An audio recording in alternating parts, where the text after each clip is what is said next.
ஒரு பெரிய தலைவரை நம் முன்னால் நிறுத்துவார்கள். சுயராஜ்யம் என் பிறப்புரிமை என்று சொன்னார் என்று. சுயராஜ்யத்துக்கு அவர் கொடுத்த விளக்கமே வேறு. எங்கள் ராஜ்யம்னு விளக்கம் கொடுத்தார். சுயராஜ்யம்னா மக்களுக்கு இல்லை, அவர் பேசி சித்பவன் பார்ப்பனரான திலகர் அவர்களுக்கான ராஜ்யம் உருவாக்கத்தான் அவங்க முயற்சி. இப்போ நாட்டில் பரவி கிடக்கிறதே ஒரு பெரிய விஷ நோய். விநாயகர் சதுர்த்தி என்று வந்து விட்டாலே போதும், பல பேருக்கு பயமாக இருக்கும். பண்டிகை வந்தால் மகிழ்ச்சியோடு இருக்கணும், அப்படி இருக்க முடியாது. அந்த விநாயகரும் பிடிவாதக்காரர். அவர் நான் மசூதி வழியாக தான் போவேன்பார். இல்லைங்க, மெயின் ரோடு இது, அதெல்லாம் கிடையாது, எனக்கு மசூதி வழியாக போனால் தான் எனக்கு மனசு திருப்தியும்பார். அங்கே 2 கல் விட்டால் தான் அவர் மனதே சாந்தி அடையும், அப்போ தான் முழு நிம்மதியோடு போவார்.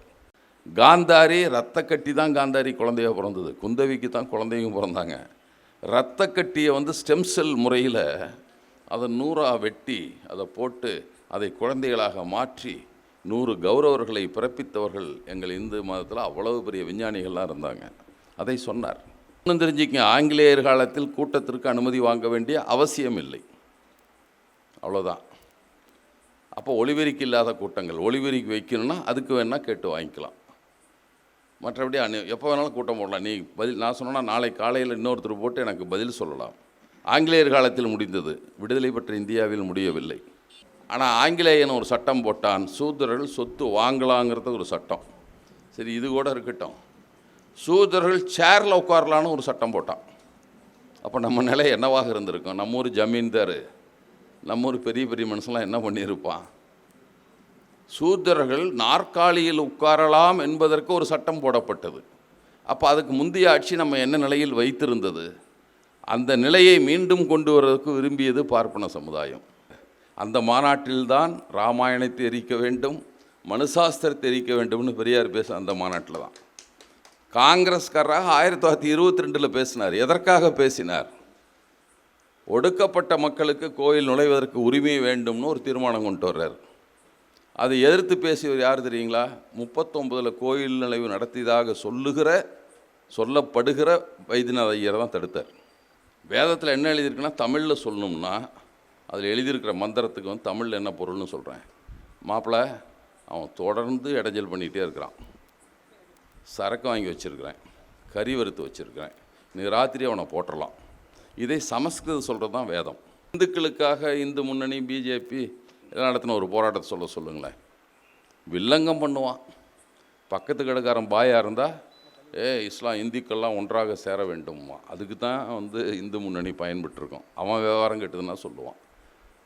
இந்துக்கள் என்ற போது தன்னை மட்டும் இந்து என்று நினைத்து கொண்டு நம்மை கூட சேர்த்துக்குவான் சண்டைக்கு மட்டும்.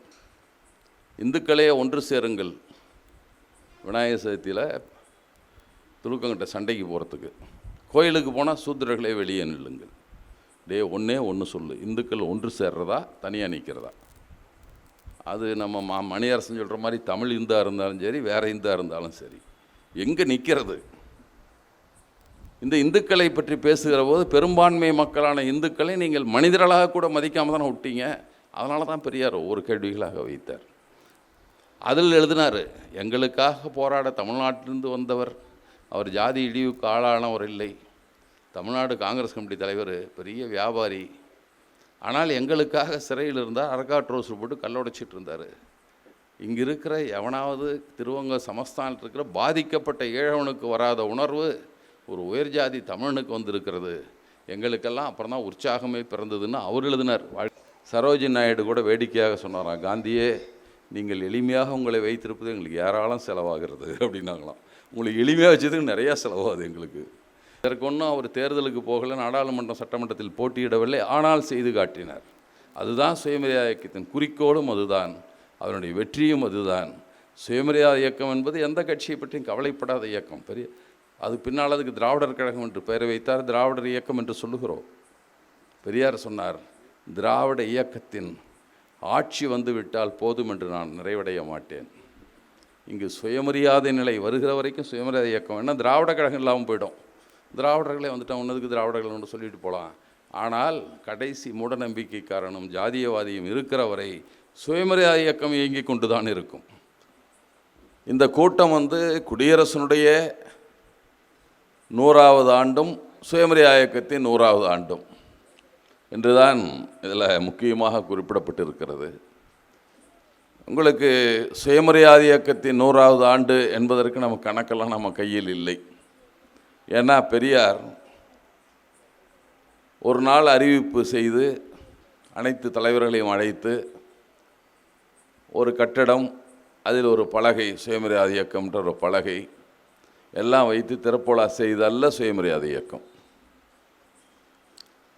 அவர் குடியரசை தொடங்குவதற்கான நாள் இருக்கிறது. தோழர் அண்ணாதுரை அவர்கள் சொன்னதைப் போல 1925 மே 2ஆம் நாள் முதல் இடத்திலே வெளியிட்டார்கள். ஆனால் அவர் அதற்கு முன்னாலும் பின்னாலும் தன்னுடைய பரப்புரைகளின் போதெல்லாம் மக்களிடம் வைத்த கேள்விதான், ஒரு சுயமரியாதை உள்ள மனிதன் இதை ஏற்றுக்கொள்வானா? ஒரு சுயமரியாதை உள்ளவனால் இதை பொறுத்து கொள்ள முடியுமா? சுயமரியாதை உள்ளவன் இது எதிர்கேள்வி கேட்காமல் இருப்பானா என்று தொடர்ந்து பயன்படுத்திய சொல்லாலே இயக்கம் உருவாகிவிட்டது. அதுதான் சுயமரியாதை இயக்கமே தவிர தனியாக ஒரு நாள் குறித்து தொடங்கப்பட்ட இயக்கம் அல்ல. ஆனால் குடியரசு ஏடு தொடங்கிய நாளை சுயமரியாதை இயக்க தொடக்கனாக கொள்வோர் பலர். காங்கிரஸை விட்டு பெரியார் வெளியேறினால்தான் சுயமரியாதை இயக்க தொடக்க நாள் என்று கருதுவோரும் பலர். என்றாலும் தொடக்க நாள் தெரியாது, தொடக்க விழா இல்லை. ஆனாலும் அந்த இயக்கம் ஏராளம் சாதித்து காட்டியது. அதன் சாதனைகள் சாதாரண சாதனைகள் அல்ல. அதில் பணியாற்றியோர் தங்களுடைய முழு உழைப்பையும் அதில் செலுத்தி தங்களுடைய அறிவாற்றல் அத்தனையும் மக்களிடம் எடுத்து விளக்கி மக்களை பகுத்தறிவு உடையவர்களாக, சுயமரியாதை உடையவர்களாக, ஜாதிய சிந்தனையை மறுப்பவர்களாக, ஆதிக்க சிந்தனைகள் அத்தனையும் ஒழித்தவர்களாக மாற்றி காட்டியது சுயமரியாதை இயக்கம். அதற்கு என்னென்ன துறை என்று கூட இல்லை, எல்லா துறைகளிலும். அது ஜாதி என்றால் ஜாதி ஆதிக்கத்திற்கு எதிராக, பாலினம் என்றால் ஆண் ஆதிக்கத்திற்கு எதிராக, பொருளாதாரம் என்றால் முதலாளித்துவ சுரண்டலுக்கு எதிராக, மொழி என்றால் மொழி திணிப்புக்கு எதிராக, தமிழின் சுயமரியாதைக்காக. இப்படி ஒவ்வொன்றிலும் சுயமரியாதையைத்தான் அவர் மீட்டுக் கொடுப்பதற்கு தன் வாழ்நாள் முழுதும் செலவழித்திருக்கிறார். ஏன்னா இப்போது பல கட்சிகள் தொடங்கும். தொடக்க விழா அன்றைக்கே தான் வருங்கால முதல்வர் தான் சோரட்டி. இப்போ தமிழ்நாட்டில் வெயிட்டிங் லிஸ்ட்லேயே ஒரு 10 பேர் இருக்காங்க முதல்வர் ஆகிறதுக்காக, இப்போதே இருக்கிறார்கள். அப்படியெல்லாம் பெரியார் வரவில்லை. அவர் இருந்த பதவியெல்லாம் திறந்து விட்டு தானே வந்தார். தோழர்கள் சொன்னார்கள், பல பேர் கட்சியை விட்டு வெளியே போவாங்க. இந்த வார்டுக்கு என்ன செயலாளராக போட்டிருக்கலாம், அவர் வேற ஆளை போட்டார், நகர செயலாளர் போடலை, உடனே கட்சி விட்டு போயிடுவார் இவர். வார்டு செயலாளருக்கு அல்லது தேர்தலில் வார்டு கவுன்சிலராக நிற்கிறதுக்கு எனக்கு கொடுக்கல, இன்னொருத்தன் கொடுத்துட்டாரு, உடனே போயிடுவார் கட்சி விட்டு. அப்படி ஏதாவது பதவி கிடைக்காம போனார்னா அப்படி இல்லை.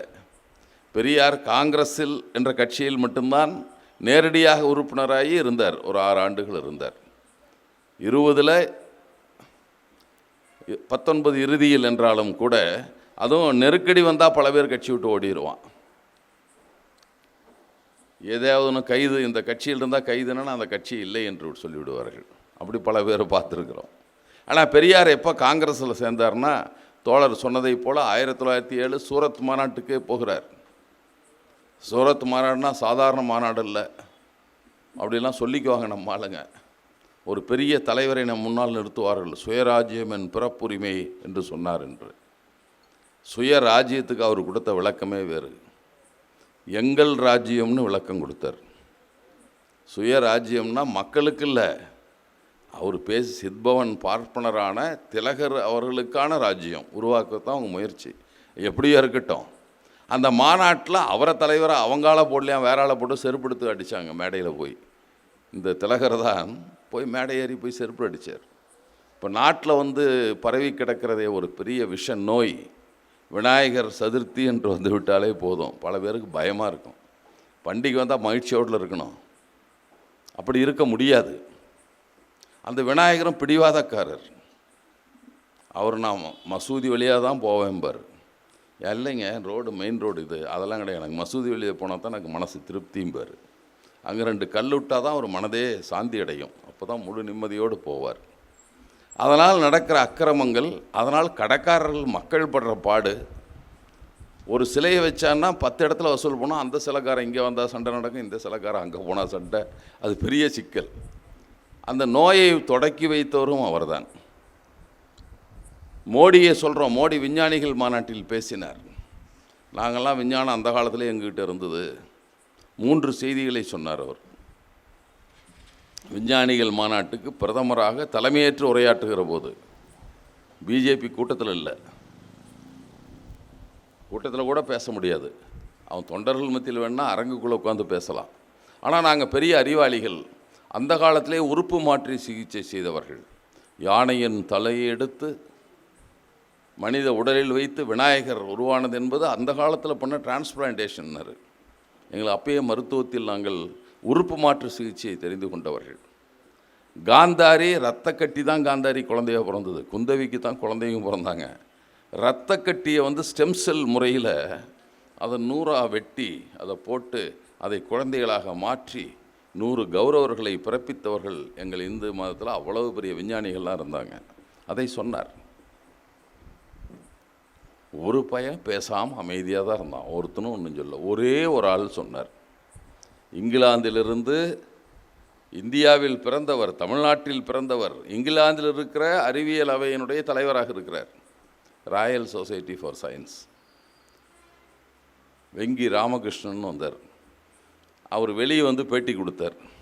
இந்த பிஜேபி ஆட்சியில் இருக்க வரைக்கும் நான் விஞ்ஞானிகள் மாநாட்டுக்கு வரமாட்டேன், ஒரு பையன் எதிர்ப்பு தெரிவிக்க மாட்டேங்கிறானே, இணையா விஞ்ஞானிங்க இவனுங்கெல்லாம் என்று சொல்லிவிட்டு அவர் போனார். இந்த விஞ்ஞானத்தெல்லாம் முதல்ல கண்டுபிடிச்சவர் அவர், திலகர் தான். கால்ரா வந்தது. காலராவுக்கு காரணம் சில கிருமிகளை பரப்புவது என்றால் எலிகள் பரப்புகின்றன. அப்போ எலிகளை கொல்ல வேண்டும். உடனே இவர் சொன்னார், நம்ம சாமியை கிறிஸ்துவன் பாவாடை நம்ம சாமி போகிற வெஹிக்கிள் அது, மூஞ்சூருங்கிறது எலி. அவர் ட்ராவல் எப்படி பண்ணுவார்? அப்புறம் அதெல்லாம் ஒழிச்சு விட்டா. வெளியூருக்கு போகணும், திடீர்னு விநாயகருக்கு வேலை வந்துருச்சுன்னா எதில் போவார் அவர்? காரை பஞ்சர் பண்ணி விட்டிங்கன்னா அல்லது என்ஜினை கழட்டிட்டேன். அதனால் விநாயகரை கொல்லுகிற இவனை கொல்ல வேண்டும். 2 மடையம் போய் கொன்னான். அவனுக்கு ஆயுள் தண்டனை கிடச்சிது. இந்த ஆள் எதை தப்பிச்சு வந்துட்டார். அவ்வளவு பெரிய அறிவாளி தலைமையில் நடந்த மாநாட்டு தான் செருப்பெல்லாம் வீசினான். அந்த மாநாட்டுக்கே பெரியார் போனார். தொடர்ச்சியாக மாநாடுகளுக்கு போனார். 1919ஆம் ஆண்டு ஜாலியானவாலாவுக்கு படுகொலை, ரவுலட் சட்டம் என்ற ஒரு சட்டம். அது மிக கொடுமையான சட்டம் என்று பேசப்பட்டது. காங்கிரஸ்காரெலாம் சொல்லிட்டாங்க அது பெரிய கொடுமையான சட்டம். அப்போதிருந்த ஆங்கிலேயனுடைய தகுதிக்கு அது கொடுமையான சட்டமாகத்தான் கொண்டு வந்தான். என்னென்னா, விசாரணை இல்லாமல் ஒருவரை 6 மாதம் சிறையில் வைத்திருக்கலாம். அதுதான் ரவுலட் சட்டம். 6 மாதம் விசாரணை இல்லாமல் சிறையில் வைத்திருக்கலாம் சட்டம் கொண்டு வந்தான். ஆனால் அந்த சட்டத்தில் சொன்னான் மரண தண்டனை கூட கொடுக்கலாம், தேச துரோகம் என்று சொன்னால். ஆனால் அந்த தேச துரோகத்திற்கு மரண தண்டனை கொடுத்தாலும் ஒரு மாவட்ட நீதிபதி விசாரிப்பார், அவர் கொடுக்க முடியாது. உயர்நீதிமன்றத்திற்கு பரிந்துரை செய்ய வேண்டும், அவ்வளோதான். நீ மரண தண்டனை கொடுத்துட முடியாது. உயர்நீதிமன்றம் அதற்கு ஒப்புதல் அளிக்க வேண்டும். உயர்நீதிமன்றத்தின் 3 அடங்கிய அமர்வு அதற்கு ஒப்புதல் கொடுக்கணும். ஒப்புதல் கொடுக்கணும் 2 பேர் மெஜாரிட்டி கொடுத்தா கிடையாது. 3 பேரும் ஒருமித்த கருத்தோடு ஒப்புதல் கொடுத்தால் மட்டும்தான் மரண தண்டனை, இல்லைனா கிடையாது. அவனுக்கு சிறை தண்டனை மட்டும்தான். நமக்கு தெரியும், ராஜீவ் வழக்கில் பார்த்தோம், ஒரு மாவட்ட நீதிபதி எத்தனை பேருக்கு கொடுத்தார் மரண தண்டனை? 18 பேருக்கு உடனே மரண தண்டனை என்று மாவட்ட நீதிபதி கொடுத்துட்டார். ஆனால் இவங்க எதிர்த்து போராடினால கொடுமைக்கார சட்டம் என்று ரவுலட் சட்டத்தை அது 6 மாதம் சிறையில் வைத்திருக்கலாம், தடா சட்டத்தில் 1 வருஷம் வச்சுருக்கலாம். மாவட்ட நீதிபதி மரண தண்டனை முடியாது, ஆனால் இவங்க கொடுக்கலாம். இப்போ அதை விட சிறப்பான ஒரு சட்டத்தை கொண்டு வந்தார்கள் நம்ம மோடி அவர்கள் வந்த பின்னால். ஜாமீனே இல்லைன்னே சட்டம் இயற்ற ஒரு சட்டம். எங்கேயாவது அப்படி ஒரு சட்டம் இருக்க முடியுமா? சட்டத்தில் குற்றம் என்ன, அதற்கென்ன தண்டனை தான். ஜாமீனே கொடுக்கக்கூடாதுன்னு ஒரு சட்டம். எலெக்ஷன் நேரமாக பார்த்து சோரனை கைது பண்ணாங்க. கெஜ்ரிவாலை 2 முதலமைச்சர்களை கைது செய்தார்கள் தேர்தல் நேரத்தில். ஜாமீன் கிடையாதான்னு சொல்லலாம். நம்ம அமைச்சர் செந்தில் பாலாஜி எவ்வளோன்னு கணக்கே இல்லாமல் இருக்கிறார். நம்ம சிந்துபாத் கதையை சின்ன வயசில் படித்த மாதிரி அவருக்கு வரும் போகும். அப்படியே அவர் நீதிமன்றத்துக்கு வந்தார், விசாரிக்கப்பட்டது, தள்ளி வைத்திருக்கப்பட்டிருக்கிறது. இந்த சட்டத்தை கொண்டு வந்தான். ஆனால் அந்த கொடுமையான அந்த ரவுலட் சட்டம் என்று சொல்லி அதற்கு எதிர்ப்பான போராட்டத்தை அறிவித்தார்கள். முழு அடைப்பு போராட்டம் என்ற முதல் போராட்டம் காந்தி அரசியலுக்கு வந்து கொஞ்சம் செல்வாக்கு பெறுகிற போது அவர் அறிவித்த முதல் போராட்டம் முழு அடைப்பு போராட்டம் தான்.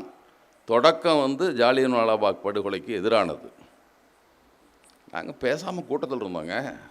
கூட்டம் கேட்டுட்டு இருந்தவனுக்கு அங்கே வந்து சொல்கிறான், முன்னறிவிப்பு இல்லாமல் சுடுகிறார்கள் என்பது தான். இன்னொன்று தெரிஞ்சுக்கங்க, ஆங்கிலேயர் காலத்தில் கூட்டத்திற்கு அனுமதி வாங்க வேண்டிய அவசியம் இல்லை, அவ்வளோதான். அப்போ ஒளிபெருக்கி இல்லாத கூட்டங்கள், ஒளிபெருக்கி வைக்கணும்னா அதுக்கு வேணால் கேட்டு வாங்கிக்கலாம். மற்றபடி எப்போ வேணாலும் கூட்டம் போடலாம். நீ பதில் நான் சொன்னேன்னா நாளை காலையில் இன்னொருத்தர் போட்டு எனக்கு பதில் சொல்லலாம். ஆங்கிலேயர் காலத்தில் முடிந்தது, விடுதலை பெற்ற இந்தியாவில் முடியவில்லை. 32 சட்டம் நடைமுறைகள் இருப்பதால் அப்படின்னு எழுதிடுவோம் நம்மால். ஏதோ 144 நினச்சிட்டு போலீஸ்காரர். அது என்ன சட்டம்னா அனுமதி வாங்கி கூட்டம் நடத்துன்றது தான் அந்த சட்டம். இவங்களுக்கு தெரியாது, ஏதோ 144 ஆர்டர்னு நம்ம போலீஸ்காரர் இன்னும் நினச்சிட்டே இருக்கார். சரி, எப்படியே இருக்கட்டும். அப்படிப்பட்ட சட்டம், அதை எதிர்த்து போராடி அந்த ஊரில் காங்கிரஸ் மாநாடு நடக்கிறது, அமிர்தசரஸ் மாநாடு. இந்த மாநாட்டுக்கு பெரியார் போகிறார். அங்கு நடந்த துப்பாக்கி சூடு நடந்த ஜாலியன்வாலாபா என்கிற அந்த பூங்கா, பாக்குனா பூங்கா தான் ஜாலியன்வாலா பாக், லால் பாக்னா செம்பூங்கா, அவ்வளோதான். பூங்காவுக்கு போய் பார்க்கிறார். சோரெல்லாம் குண்டு ரத்தம் எல்லாம் பார்க்கிறார்கள். இனிமேலும் நாம் காங்கிரஸில் நேரடியாமல் சேராமல் இருக்க முடியாது என்று கருதி கொண்டு தான் திரும்பி வந்தவர் பதவியெல்லாம் திறந்துட்டு போய் காங்கிரஸில் சேர்ந்தார். எப்போ நெருக்கடி வருகிறது, உங்களை நோக்கி துப்பாக்கி சூடு நடத்தக்கூடும் என்ற நிலை வருகிற போது காங்கிரஸ் சேர்ந்தவர்.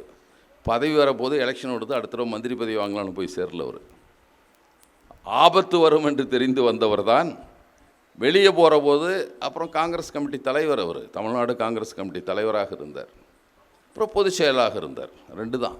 2 பதவி தான் அவர் வகித்தது, மாறி மாறி. கடைசியாக இருந்தபோது பொதுச் செயலாளர். ஏன் போனார்? நான் ஒரு கோரிக்கை வைக்கிறேன். இந்த நாட்டில் இருக்கிற பெரும்பான்மை மக்கள் இந்த நாட்டின் வளங்களை உருவாக்கி தருபவர்கள். நாம் தான் மனித சமுதாயம் பயன்படுத்துகிற அத்தனை பொருள்களையும் உற்பத்தி செய்வதற்கு தன் உழைப்பை செலுத்துகிற தொழிலாளிகள் அல்லது தொழிலாளர் மக்கள், தொழிலாளர்கள் கூட்டம். அது சூத்ரன் என்ற பெயரால், பஞ்சமர் என்ற பெயரால் உரிமைகள் மறுக்கப்பட்டவர்களாக இருந்தார். நம்மால் நினச்சிட்டு இப்போ ஜாதி சங்க தலைவர்லாம் நான் தான் ஆண்ட ஜாதின்னு பல பேர் எல்லா சல்லையும் சொல்லிகிட்டு இருக்கான். இந்த நாட்டில் ஆட்சி பண்ணது எத்தனை ராஜான்னே தெரியல, எல்லாமே நாங்கள் ஆண்ட ஜாதிங்கிறான். அப்போ மக்களே இருந்திருப்பாங்க மாட்டாருக்கு. அப்படி சொல்லிகிட்டு இருக்க காலத்தில் நாமெல்லாம் ஒதுக்கப்பட்ட அந்த மக்களுக்கு வேலை வாய்ப்பில் கல்வி நிலையங்களில் 50 விழுக்காடு இடம் வேண்டும் தான் அவர் வச்ச முதல் கோரிக்கை. காங்கிரஸ்காரராக இருந்து போச்சார். காங்கிரஸ் வெளியே வந்த பின்னால் அதற்கு தான் போராடினார். அதை தொடர்ந்து நான் முன்வைக்கிறேன், நீங்கள் ஏற்றுக்கொள்ளவில்லை. காங்கிரஸுங்கிறது எங்கள் மக்களுக்கான கட்சி இல்லை, அது பாப்பான் கட்சி. இது பாப்பானுக்காக வச்சிட்ருக்கிறீங்க. ஆங்கிலேயனை வந்து உங்கள் பல்லை பிடுங்கி விட்டான். எனவே அந்த ஆங்கிலேயனை விரட்டி விட்டு மீண்டும் சனாதன சாம்ராஜ்யத்தை உருவாக்க விரும்புகிறீர்கள்.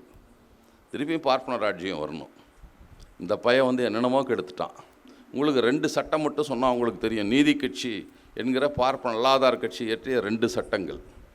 ஒன்று, சூத்திரர்கள் சொத்து வாங்கலாம்னு ஒரு சட்டம் இயற்றினான். சூத்திரர்கள்லாம் யார்? தென்னிந்தியாவை பொறுத்தவரை பார்ப்பனர் அல்லாதர் எல்லாரும் சூத்திரர்கள் தான். சூத்திரன்னா அர்த்தம் சொல்லுவாங்க, மனுசாஸ்திரியும் சொல்லுது, வைப்பாட்டி மகன்னு. கொஞ்சம் இந்த பெரிய ஜாதிங்கிறவன் நாங்கள் அசல் சூத்திரர்கள்னு சொல்லிக்கிட்டோம், சர்ச்சூத்திரர். நான் அசல் தேவடியா பையன் என்று அவர்கள் பேர் வச்சிட்டான், பெருமைக்குரிய பெயர் என்று. ஆனால் எல்லாம் சூத்திரம்தான். உச்சநீதிமன்றம் சொல்லிவிட்டது, புராணம் மட்டும் சொல்லலை. விந்தியத்திற்கு வடக்கே தாண்டா 4 ஜாதி, விந்தியத்துக்கு தெற்கே 2 ஜாதி தான். ஒன்று பார்ப்பான், சூத்திரம் 2 தான். சூத்திர மக்கள் என்று இழிவுபடுத்தினார்கள். நமக்கு தான் இழிவு நினச்சிக்கிறோம். அவன் ஆட்சி செய்வனுக்கு மகிழ்ச்சியாக இருந்தது. இந்த மடையன் எதை சொன்னாலும் கேட்பான். சரி, அது இருக்கட்டும். 100க்கு 90க்கு மேலாக இருக்கிற நாம் சம்பாதிக்கலாம், காசு வச்சிருக்கலாம், சொத்து வாங்க முடியாது என்ற தடை இருந்தது. இந்து அரசர்கள் வைத்திருந்தார்கள். இந்த மூவேந்தர்கள், எல்லா வேந்தர் காலத்திலும் இந்த சட்டம்தான். ஆனால் தமிழ்நாட்டில் இல்லை அது. ஆனால் அந்த நடைமுறை சட்டம் என்பது சாஸ்திரமாக இருந்தது. ஆனால் ஆங்கிலேயன் ஒரு சட்டம் போட்டான், சூத்திரர்கள் சொத்து வாங்கலாங்கிறது ஒரு சட்டம். சரி, இது கூட இருக்கட்டும், சூத்திரர்கள் சேரில் உட்காரலான்னு ஒரு சட்டம் போட்டான். அப்போ நம்ம நிலை என்னவாக இருந்திருக்கும்? நம்ம ஊர் ஜமீன்தார், நம்ம ஊர் பெரிய பெரிய மனுஷன்லாம் என்ன பண்ணியிருப்பான்? சூத்திரர்கள் நாற்காலியில் உட்காரலாம் என்பதற்கு ஒரு சட்டம் போடப்பட்டது. அப்போ அதுக்கு முந்தைய ஆட்சி நம்ம என்ன நிலையில் வைத்திருந்தது? அந்த நிலையை மீண்டும் கொண்டு வர்றதுக்கு விரும்பியது பார்ப்பன சமுதாயம். அவங்க ஒரு கட்சி, அதுக்கு ஒரு பேர் காங்கிரஸ்னு வச்சு, வாங்க உங்கள் விடுதலைக்கு தான் நாங்கள் வர்றோன்னு சொல்லிட்டு நம்ம எல்லாம் வச்சு ஆங்கிலேயனை துறைச்சிட்டு நம்ம தாண்டா ராஜா, நாம் சொன்னதாண்டா அவனெல்லாம் கேட்கணும் என்று கருதி கொண்டு செய்த அந்த போராட்டம். பெரியார் அந்த சூழ்ச்சியை புரிந்து கொண்டார்.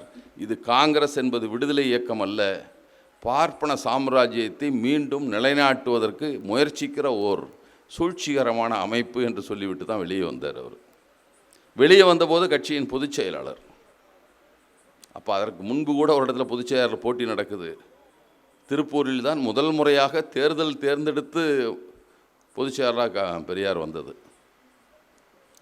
ஓட்டுக்கு விடுறாங்க, 200 பேர் என்னமோ இருக்கான், 190 பேர் என்ன வாக்களிக்கிறான். பெரியாருக்கு எதிராக 16 ஓட்டு போட்டான், மீதி பூரா பெரியாருக்கு தான் வாக்களித்தார்கள். ராஜாஜி அவங்க மாமனாருக்கு ஏதோ சடங்குன்னு சொல்லி அவர் போயிட்டாருமா, ஓட்டெடு பண்ணிக்கு அவர் இல்லை. திரும்பி வந்து சொன்னாராம், நாயகரை நீ அதுதான் கண்டபடி திட்டி பேசுகிற, அந்த மாநாட்டில்தான் ராமாயணத்தை எரிக்க வேண்டும், மனுசாஸ்திரத்தை எரிக்க வேண்டும்னு பெரியார் பேச அந்த மாநாட்டில் தான். காங்கிரஸ்காரராக 1922 பேசினார். எதற்காக பேசினார்? ஒடுக்கப்பட்ட மக்களுக்கு கோயில் நுழைவதற்கு உரிமை வேண்டும்னு ஒரு தீர்மானம் கொண்டு வர்றார். அதை எதிர்த்து பேசியவர் யார் தெரியுங்களா? 39 கோயில் நுழைவு நடத்தியதாக சொல்லப்படுகிற வைத்தியநாத ஐயரை தான் தடுத்தார். உனக்கு தெரியுமா, சாஸ்திரம் படிச்சிருக்கியா, நீ மனுசாஸ்திரம் படிச்சிருக்கியா, ராமாயணம் படிச்சிருக்கியா என்றெல்லாம் சொன்னார். என்ன அதான் படிக்கிறேன் படிக்கல அது வேறு. அப்படி சாஸ்திரம் சொன்னால் அதை தாண்டா எரிக்கணும், அதுக்காக உரிமை மறுக்கக்கூடாது. நான் அதற்கு தடையாக இருக்கும் என்றால் மனுசாஸ்திரத்தையும் ராமாயணத்தையும் எரிப்பேன் என்று பொது மாநாட்டில் பெரியார் பேசினார். காங்கிரஸ்காரரா அவருக்கு எனக்கு உரிமை வேண்டியா, எங்களுக்கு என்ன, ஏன் கோயில், நாங்கள் கட்டின கோயில், எங்கால் வசூல் பண்ண கட்டின கோயில், எங்கால் கட்டினது, அந்த கோயிலை நான் போய் சாமிகிட்ட போய் அவன் தான் படைச்சேங்கிற எங்கள் அப்பாங்கிற அப்பனை போய் பையன் பார்க்குறதுக்கு என்ன, அதுக்குன்னு புரோக்கர் நடுவில் ஐயர் வேறு உட்காந்துக்கிட்டு பையன் டூர் போகணும் 500 ரூபா கேட்குறான்னா, ஐயர் வந்து இந்த சாமிக்கு வர தமிழ் தெரியாது. அவன் அப்படி தானே இது வரைக்கும் சொல்லிகிட்டு இருக்கிறான். நம்ம கூர்க்கா வந்தால் 6 மாதத்தில் பேசுகிறான், தமிழ் பேசுகிறான். நாய் 3 மாதத்தில் காலை தூக்குனா தூக்குது, உட்காருனா உட்காருது, எந்திரினா எந்திரிக்குது. இந்த சாமி 2000 வருஷமும் இன்னும் தமிழே கற்றுக்கலங்கிறான். ரொம்ப டல் ஸ்டூடெண்ட்டு. அவன் தான் சொல்கிறான், நம்ம சொல்ல, அவருக்கு தமிழில் சொன்னலாம் தெரியாதுங்க, நாங்கள் டிரான்ஸ்லேட் பண்ணி எங்கள் மொழியில் சொல்லுவோம். நம்ம சத்யராஜ் கூட ஒரு இது சொன்னார், எல்லாம் சமஸ்கிருதம் படிக்கலான்னு சொன்னாங்க. நானும் எனக்கு ஆசையாக தான் இருந்து அப்புறம் கேள்விப்பட்டேன், அது எதாவது ஜனங்கிட்ட பேச முடியாதான், கல்லுக்கிட்ட தான் பேசணுமா, அதில் அது எதுக்குடா நமக்கு நம்ம படிக்கலை சமஸ்கிருதம்னு அவர் சொல்லுவார். இது எதுக்கு படிச்சுட்டு, கல்லுக்கிட்ட பேசுகிற மொழி நமக்கு எதுக்கு, மனுஷங்கிட்ட பேசுறதா இருந்தால் கற்றுக்கலாம் என்று சொல்லுவார். அதை போலத்தான் அந்த மொழியில் சொல்ல வேண்டும் என்று வைத்திருந்தான். உள்ளே போகக்கூடாது, கோயிலுக்குள்ளே நாடார்கள்னு பெரிய சமுதாயம், இப்போ பெரிய வணிக சமுதாயமாக தான் வளர்ந்து நிற்க. வணிகர் சங்க தலைவர்களாக இருந்தவர் வெள்ளையன், அண்மையில் நாம் அவரை இழந்தோம்.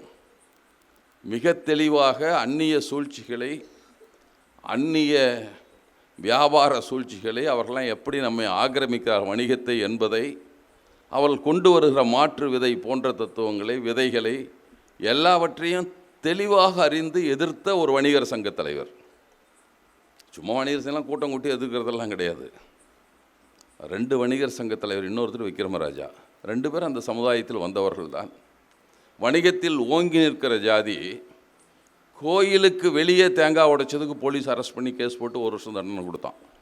நீ தேங்காய் கூட உடைக்கூடாது, ஏன்டாப்பா, நீ தான் கோயிலுக்குள்ளோட வெளியே வச்சு தான் தேங்காய் உடைச்சேன், தேங்காய் உடைச்ச வரைக்கும் கற்பூரம் நீ பற்ற வச்சிருக்கக்கூடாது, யாரையாவது வேறு ஜாதிக்காரனை கூட உயர் ஜாதிக்காரனை கூட தான் கற்பூரம் பற்ற வச்சு, நீ எப்படி நீயே பற்ற வச்ச, கம்ப்ளைண்ட்டு, போலீஸு, வழக்கு, தண்டனை கொடுக்குறான்.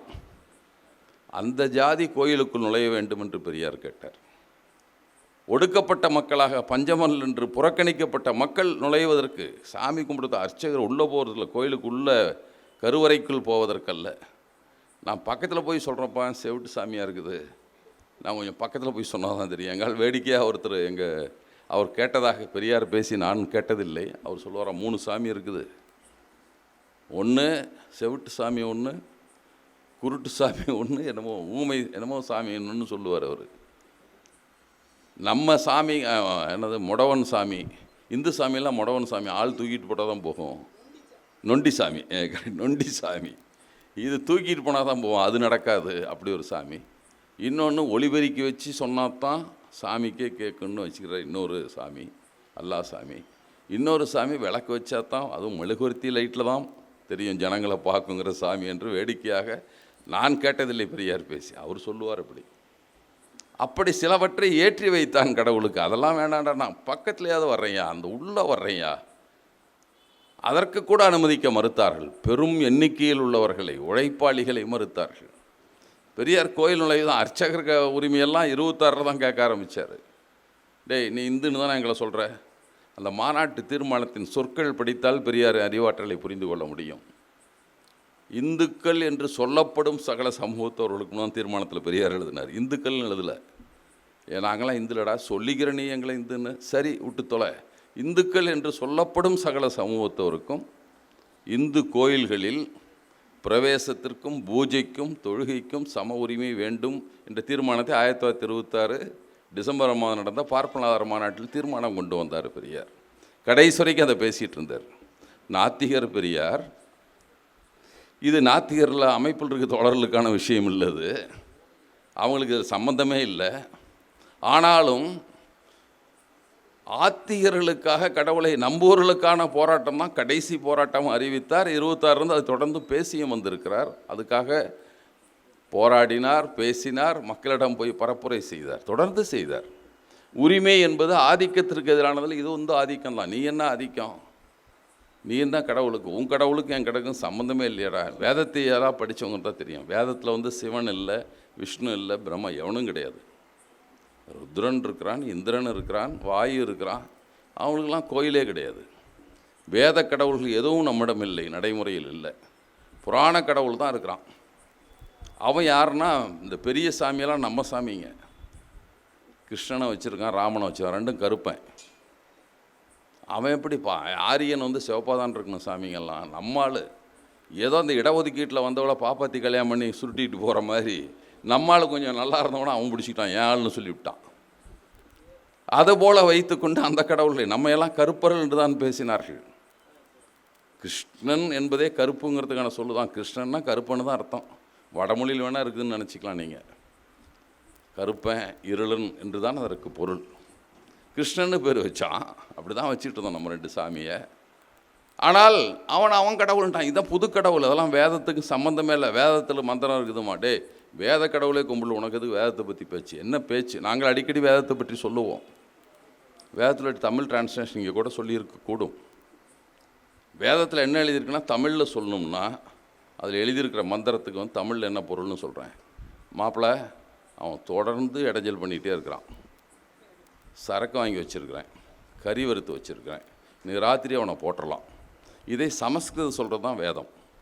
இந்திரனே, சோமபானம் படைத்திருக்கிறேன், சுறாபானம் வைத்திருக்கிறேன், இதோ மான் மாமிசம், மாட்டு மாமிசம், இந்த மாமிசம் எல்லாம் வச்சுருக்கிறேன், இந்த கருப்பர்களை கொள்வாயாக. இது தமிழில் சொன்னால் நான் சொன்னது தாங்களே. முதல்ல மாப்பிள்ளை சரக்கு வாங்கி வச்சுருக்கேன், வாடா கறி வறுத்து வச்சுருக்கேன், போட்டலாம் இன்றைக்கிங்கிறது தானே. அதைத்தான் நம்மால் வேதம் எல்லாம் இருக்குது வேதத்தில். நான் படித்தாதான்டா எனக்கு தெரியும், என்ன படிக்கக்கூடாதுன்ட்டு. ஆனால் இந்துன்னு ஒத்துக்கண்ண பெரியார் சொன்னார், டேய், பத்திரம் படிக்காமல் கையெழுத்து போடுங்கிற அயோக்கிய பயலுக்கும் வேதத்தை படிக்காமல் இந்துன்னு ஒத்துக்க சொல்கிறனும் என்னடா வித்தியாசம்னாரு. படித்து பார்க்குறேன்பா பத்திரத்தை. அது நீ சொன்னது தான் எழுதியிருந்தால் கையெழுத்து போடுறேன், இல்லை எனக்கு முடியலாம் போட மாட்டேன். கையெழுத்து போட நான் படிக்கக்கூடாது பத்திரத்தை. இந்த ஃப்ராடு பையனுக்கு உனக்கு என்னடா வித்தியாசம்னு பெரியார் கேட்டார். நாங்களும் வேதத்தை படித்து பார்க்குறோம், சரி எங்களுக்கு ஓப்பாக இருந்தால் சரி ரைட்டு வச்சுக்கிறோம். அப்படி இல்லையே. அப்போ இந்த கருத்துக்களை சொன்னபோது இது தடையாக இருந்தது என்பதால் பெரியாருடைய சொற்கள், அவர் தோழர் கூட சொன்னார், எல்லாவற்றையும் சிந்திச்சு பாரு, நான் சொன்னது ஏற்றுக்காதுன்னு வேறு எவனுமே சொல்லலைன்னு சொன்னார். அவர் மிக மிக சாதாரணமான சொற்களால் சொன்னார். அவரோட சொற்களாலே படித்தா தான் சரியாக இருக்கும். அவர் ஒன்றை சொன்னார், தோழர்களே, நான் ஒரு சுதந்திர மனிதன். எனக்கு சுதந்திர நினைப்பு, சுதந்திர அனுபவம், சுதந்திர உணர்ச்சி உண்டு. அதை அப்படியே உங்கள் முன் சமர்ப்பிக்கிறேன். என்னுடைய சுதந்திர சிந்தனை, சுதந்திர உணர்ச்சி, சுதந்திர அனுபவத்தை, அதற்கான என்ன தீர்வு வந்தால் நல்லா இருக்குங்கிறத உங்கள்கிட்ட சொல்கிறேன்.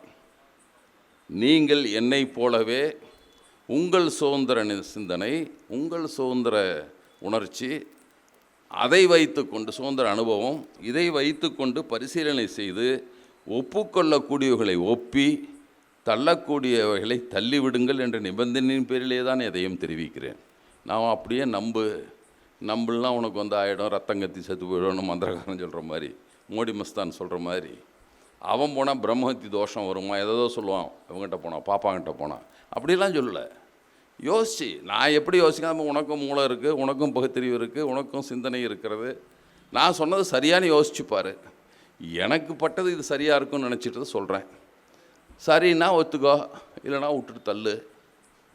பின்னால் சொன்னார், தவறென்று தெரிந்தால் என்னிடம் சுட்டி காட்டு, திருத்திக் கொள்ள தயாராக இருக்கிறேன். திருத்திக் கொள்ளுவதற்கு தயாராக கருத்தை முன்வைத்த தலைவர் யாருமே நான் அறிய இல்லை, இந்திய அரசியலில் இல்லை, தமிழ்நாட்டில் நாம் பார்க்கவே இல்லை. சொன்னதை கேளு. ஆகவே தோழர்களே, உங்கள் பொன்னான வாக்குகளை இதில் போடுங்கள், இல்லைன்னா உங்கள் உண்டியல் பணத்தை போடுங்கள். ரெண்டை தவிர வேறு எதாவது கேட்டிருக்குமா? அவன் சொன்னதை ஏற்றுக்கிட்டு பண்ணிடணும். வேறு ஆப்ஷன் நம்ம கொடுத்துருக்கானா? நம்ம அடிக்கடி கேள்வி கேட்போம், நீ பாட்டில் போட்டு டோலுக்கு போட்டு வசூல் பண்ணிகிட்ருக்குற, எங்களுக்கு ஒரு ரோடு விடு, வேகமாக போகணும், நல்ல ரோட்டில் போகணும், உன் ரோட்டில் வந்து காசு கொடுத்துட்டு போகிறோம். வேண்டாம்ப்பா, பழைய ரோட்டில் போனோன்னா போய்க்கிறோம், எனக்கு வேறு ஆப்ஷனே நீ கொடுக்கல, இந்த ரோட்டில் தாண்டா போகணும், காசு கொடுத்துட்டு தாண்டா போகணுங்கிறான். இதே ஜனநாயகம் இல்லை, இதே சர்வாதிகாரம். எனக்கு ஒரு தேர்வு செய்வதற்கு 2 இருக்கணும். நல்ல சாலையில் போக விரும்புகிறேன், விரைவாக போக விரும்புகிறேன், நான் வேணால் பணம் கொடுக்குறேன். இல்லைப்பா வேண்டாம், ஒன்றும் அவசரம் இல்லை, நம்ம மெதுவாக போய் பார்த்துலாம், 1 மணி நேரம் தாமதமாக போய் ஒன்றும் ஆயிடுறதில்லை, நான் அதில் போகிறேன். அப்படி இல்லாமல் நமக்கு கருத்தை சொன்னார்கள். அதைத்தான் பெரியார் எதிர்த்தார். இப்போ ஜாதியம் என்பதற்கு எதிரானது தான் முதல்ல அவர் எடுத்து ஜாதி எதிர்ப்பு தான் அவருடைய முதல் போராட்டமாக 2 சொன்னாங்க. தோழர் அண்ணாதுரை அவர்கள் சொல்ல முன் வந்தார், நேரக்குறைவில் முடிச்சிட்டார் அவர். ஒன்று வைக்கம் கோயிலில் நடந்தது, அது கோயில் நுழைவு போராட்டம் இல்லை, கோயிலை சுற்றி இருக்கிற வீதியில் நடக்கிறதுக்கு. ஏன் நடக்கக்கூடாதுன்னா அது காரணம், ஒவ்வொருத்தருக்கும் டிஸ்டன்ஸ் வச்சுருக்கான். சாமி விட்டு எவ்வளோ தூரத்தில் இருக்கணும், பாப்பான் எவ்வளோ தூரத்தில் இருக்கணும், சத்திரியம் எவ்வளோ தூரத்தில் இருக்கணும், வைசியம் எவ்வளோ தூரம், சூத்திரம் எவ்வளோ தூரத்தில் இருக்கணும், பஞ்சமர்கள் எவ்வளோ தூரத்தில், 18 ஜாதி லிஸ்ட்டு பண்ணலாம். அந்த 18 ஜாதி கடவுள் இருந்து 64 முழத்துக்குள்ளே போனால் கடவுளுக்கு தீட்டாயிரும். அந்த ஒரு சாலை வந்து 64 முழத்துக்கு கம்மியாக இருந்துருச்சு. இதில் போனால் எங்கள் சாமி செத்து போயிருண்டா, அப்படி அதுதான் அர்த்தம். தீட்டாயிருன்னா வேணும்னு அர்த்தம், சக்தி போயிடுங்கிறான். பாரதிதாசன் அழகாக கேட்டார், எங்கள் அம்மாசி தொட்டால் ஆண்டவன் செத்து போயிடுவான்னா யாருக்கு சக்தி அதிகம், எங்கள் அம்மாசிக்கா உங்கள் ஆண்டவனுக்கான்னு கேட்டார். நான் தொட்டாவே செத்து போயிடும்னா அப்போ என்ன, அது டிரான்ஸ்ஃபார்மரில் கை வச்சா நாம் சாவுவோம். அப்போ அம்மாசி டிரான்ஸ்ஃபார்மரு, நீ சாதாரண மனிதனா இல்லை எலி இது மாதிரியா நீயே? அப்போ யாருக்கு சக்தி அதிகம்? தீட்டு என்று சொல்லி அருகில் வரக்கூடாதுங்கிறதுக்கு வச்சான். ஆனால் கிறிஸ்தவனாக இருந்தால் போகலாம், முஸ்லீமாக இருந்தால் போகலாம், எந்த ஜாதியிலேருந்து மதம் மாறினாலும் போகலாம். அப்புறம் எப்படா உன் மதத்தில் இருப்பான்? அடிச்சுக்கிறான் இவன். ஐயோ, மதத்தில் இந்துக்கள் எண்ணிக்கை குறைந்து விட்டால் என்ன பண்ண போகிற வச்சுக்கிட்டு, எண்ணிக்கையை வைத்து என்ன செய்ய போகிறாய்? இந்துக்களுக்கு தான் நாங்கள் பேசிகிட்டு இருக்கிறோம். இந்துக்களில் பெரும்பான்மையாக இருக்கிறவர்களுக்கு, அவர்களுக்கு கல்வியில் இடம் இல்லை, வேலை வாய்ப்பில் இடம் கொடுக்கல, இடஒதுக்கீட்டை சரியாக பின்பற்றவில்லை, அவர்களுக்கு தமிழே படிக்க திணற வேண்டாம், இந்தி கொண்டு வந்து வர உள்ளே வைக்கிற, அது வேண்டாண்டா எங்களுக்கு, எங்கள் எளிய மக்கள் அவருடைய கல்வியே பாதித்துவிடும், எதிர்காலம் போயிடும், எல்லா போராட்டமும் நடத்தும் நாங்கள் தான். இந்துக்களுக்காக இந்து முன்னணி, பிஜேபி எல்லாம் நடத்தின ஒரு போராட்டத்தை சொல்லுங்களேன்.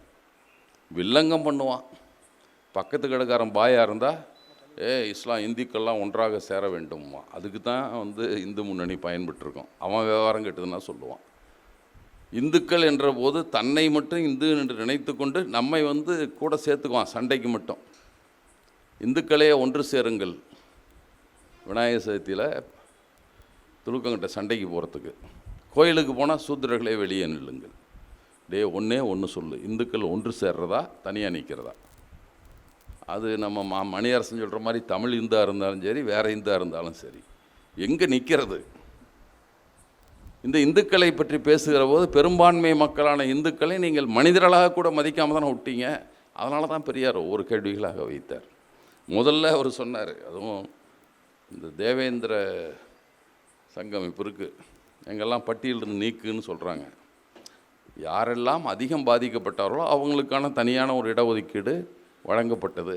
சிறப்பு இடஒதுக்கீடு கட்டாயம் கொடுத்தாக வேண்டும் என்று அரசியல் சட்டம் சொன்னது. எங்களுக்கு வேண்டாம், நான் சாப்பிட்டேன், ஏன் ஒரு நம்பி போச்சு, வேறு யாருக்கு சோறு போட வேண்டாம். இது ஒரு கூட்டம் தெரியுது. இப்போது நீ உனக்கு வேண்டான்னா கம்யூனிஸ்ட் சர்டிஃபிகேட் வாங்காமல் விட்டுரு, தானாக உனக்கு இல்லாமல் போயிடுது. நீ ஏன் மற்றவனுக்கு கொடுக்குறத வேண்டாங்கிற? நகரத்துக்கு போய் 4 எழுத்து படித்து வேலைக்கு போயிட்டேன், உன் பையன் வேலைக்கு போயிட்டான், சம்பாதிச்சிட்ட. கிராமத்தில் இன்னும் விவசாய கூலியாக இருக்கிறானே, அவன் என்ன பண்ணுவான்? சரி, எப்படியோ இருக்கட்டும், அவங்க மாநாட்டுக்கு கூப்பிட்றாங்க. பெரியார் எப்போவுமே அவர் போனார்னா மாநாட்டில் அவங்க மகிழ்ச்சியெல்லாம் பாராட்டத்துக்கெலாம் போக மாட்டார். சொல்லுவார், அவங்கள வளர்ச்சிக்கான வழிகளை சொல்லுவார். நீங்கள் சொல்லுங்கள். முதல்ல உங்கள்கிட்ட நான் கேட்டுக்கிறது, இந்திரங்கதையே கேவலமான கதை. நீ எடுத்து புராணத்தை படிச்சுப்பார். அதை வேறு பெருமையாக அவன் ஜாதிக்கு பேராக வேற வச்சிட்ருக்கிற.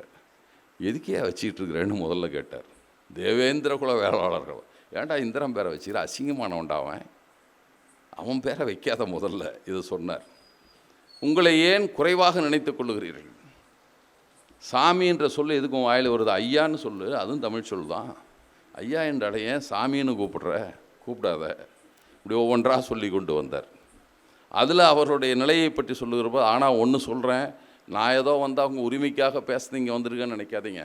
உங்கள் சாக்கில் எங்கள் மேலே இருக்க இழிவையும் நீக்கிக்கலான்னு தான் வந்திருக்கிறேன்.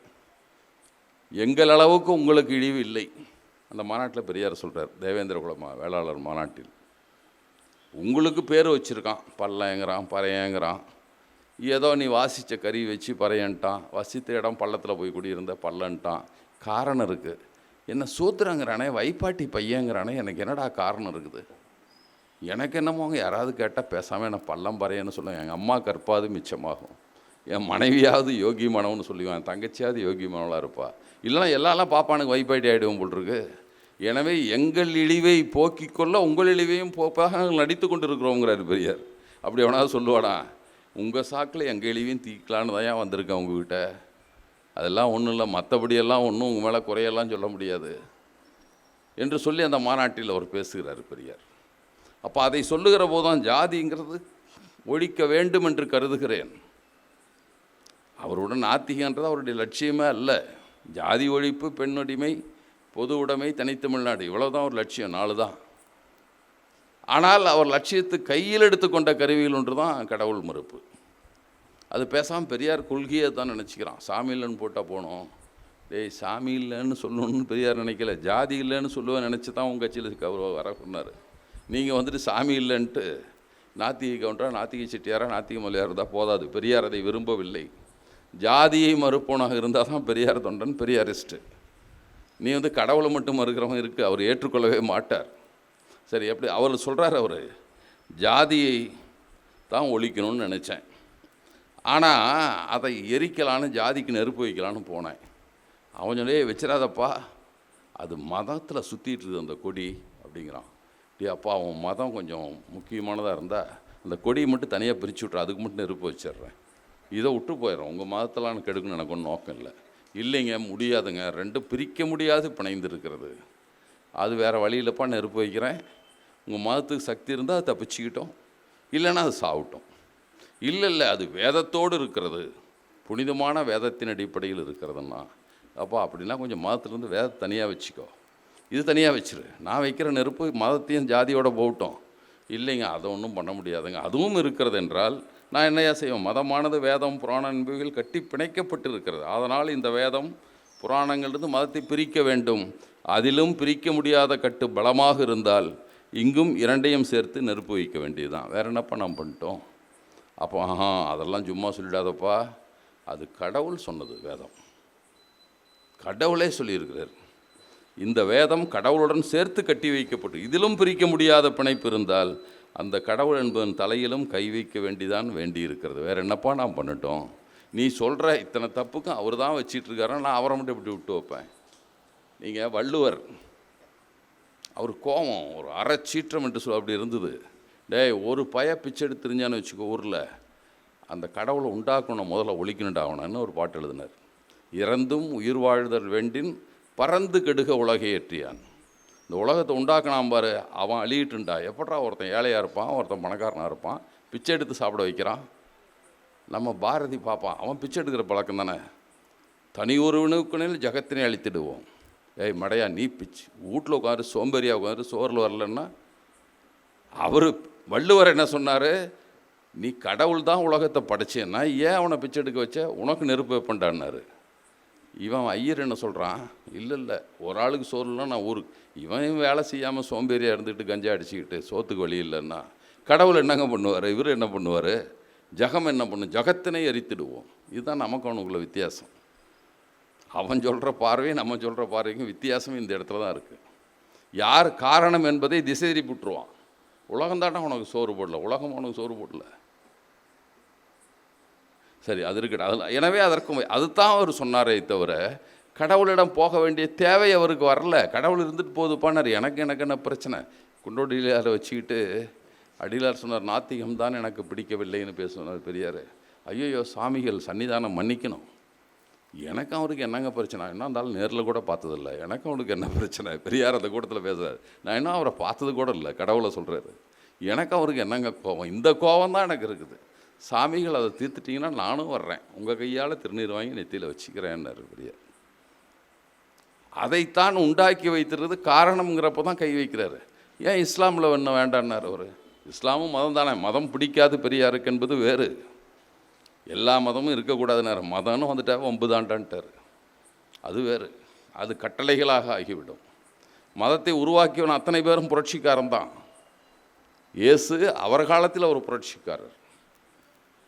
கோயில் என்றது கல்லறைகளின் குகையாகிவிட்டது என்று வருத்தப்பட்டார் இயேசுநாதர். அப்புறம் இவரே ஒன்றை உருவாக்கி கொடுத்தார், ஒரு தத்துவங்களை உருவாக்கி கொடுத்தார். 150 வருஷம் போச்சு, திருப்பி அது கல்லறைகளின் குகையாகி போட்டு தான் அடுத்து ப்ராட்டஸ்டன்ட் இயக்கம் வருது. அப்புறம் தானே மார்ட்டின் லூதர் வர்றாரு. அதே போல் தான் இஸ்லாமும். அவர் பெரிய புரட்சியாளர். அவர் ஏறக்குறைய ரெண்டும் ஒரே கிளையிலிருந்து வந்தது தான். அப்படி தான் அவங்க சொல்லிக்குவாங்க, ஈசா நபி என்று சொல்லுவார்கள் இயேசுவை அவர்கள். இப்போ அவர் சொன்னார், சில தத்துவங்களை சொன்னார், அந்த காலத்துக்கு பொருத்தமான தத்துவங்களை சொன்னார். ஒருவேளை அதில் பிழை இருக்குமானால் திருத்திக் கொள்வதற்கு வாய்ப்பு இல்லை. ஒரு கமாவை கூட மாற்றக்கூடாது என்று சொன்னபோது தான் பெரியாருக்கு அப்படி சொல்லிட்டாவே தீர்ந்து போச்சு. மாற்ற முடியாது என்று எது சொன்னாலும் அதை நான் ஏற்றுக்கொள்ள முடியாது என்பதுதான் பெரியாரின் கருத்து. புத்தர் சொன்னார், அவ்வப்போது மாநாடு கூட்டுங்கள், மாநாட்டில் விவாதியுங்கள், நடைமுறையில் நாம் வைத்திருக்கிற தத்துவங்களில் நடைமுறையில் தவறு இருக்குமேனால் மாற்றி அமைத்து கொள்ளுங்கள். அதான் சாகிறப்பா ஒரு தொண்டர்களுக்கெல்லாம் சொல்லிவிட்டு போனால், அவருடைய நண்பர்களுக்கு சொல்லிவிட்டு போனால் அறிவுரை. நீ அப்படியே நான் சொன்னது தானே வச்சுக்காதப்பா, நான் தப்பாக கூட சொல்லியிருப்பேன். நடைமுறைக்கு பொருந்து வரலாம், உட்காந்து மாநாடு கூட்டு திருத்து. புத்தர் தப்பாக சொல்லாதாலும் விவரம் தெரியாமல் போயிடுச்சுப்பா. அறிவியலிலே நாம் பார்க்குறோம், எத்தனை மாற்றங்களை பார்க்குறோம். ஒரு காலத்தில் அறிவியலில் அணுதான் இருக்கிறதுலே சின்னதுன்னு சொல்லிகிட்டு இருந்தான். அதற்கு ஒருத்தர் டால்டன் ஒருத்தர் கண்டுபிடிச்சார், ஆட்டம் இஸ் இன்டிவிசிபிள், பிரிக்க முடியாதது, உடைக்க முடியாதது என்பது தான் ஆட்டம் என்ற சொல்லுக்கு பொருளே அதுதான். அது ஆங்கில சொல்லல்ல, அது கிரேக்க சொல்லோ லத்தீன் சொல்லோ. அது பிரிக்க முடியாது என்பதுக்கு தான் ஆட்டம்னு பேர். அதை உடைக்க முடியும், அதை பிரிக்க முடியும். அதிலிருந்து ஜீன் எடுக்கிறான், அதிலிருந்து மரபணுக்கள் எடுக்கிறான், என்னென்னமோ எடுக்கிறான். இப்போது எல்லாம் கண்டுபிடித்த பின்னால் இன்னும் ஆட்டம்னு தான் பேர் வச்சுருக்கிறான். ஆனால் தத்துவத்தை, ஆட்டம் தியரி என்பது புகழ்பெற்ற தியரியை மாற்றியாச்சு. அடுத்து கண்டுபிடிச்சோன்னா இன்னொரு மாற்றம். அறிவியலே மாறிட்டு வருது. நீ சும்மா சொல்லிட்டு போனதை கூட மாற்றக்கூடாதுன்னு என்ன அர்த்தம்? இதுதான் மதத்தின் மேல் உள்ள கோபம். அந்த மதம் மனிதர்களுக்கு உரிமையை கொடுத்தால் பிரச்சனை இல்லை. அவருக்கு இஸ்லாம் மதத்தை பல பேர் சொல்லுவாங்க, ஏன் நீங்கள்லாம் ஒன்றும் இஸ்லாமில் பெரியார் சொல்லிட்டாரே, இனவழிவு நீக்கி இஸ்லாமிய நன்மருந்து பெரியாரிடமே கேட்டார்கள். பெரியார் பதில் சொன்னார், எங்கே சாத்தான்குளம் என்ற ஊரில் முகமது நபியினுடைய பிறந்தநாள் விழாவுக்காக அந்த பள்ளி வாசலில் பெரியாரை கூப்பிட்றதுக்கு பேசுறதுக்கு கூப்பிடுறாங்க. அங்கே தான் பதில் சொல்கிறார் பெரியார். என்னை நோக்கி பல பேர் கேட்கிறார்கள், மதமே வேண்டாம் என்கிற சுயமரியாதைக்காரர் நீங்கள், நீங்கள் எப்படி ஒரு மதத்தை காட்டலாம் என்று சொல்லுகிறார்கள். அவர் சொன்னார், உண்மைதான், நான் சொன்னேன், என்னிடம் ஒருவன் வருகிறான், என் மீது தீண்டாமை சுமத்தப்பட்டிருக்கிறது, இதிலிருந்து எப்படியாவது நான் வெளியே வரனால தாங்கிக் கொள்ள முடியாத கொடுமையாக இருக்கிறது, மாறிவிட வேண்டும் என்கிறான்.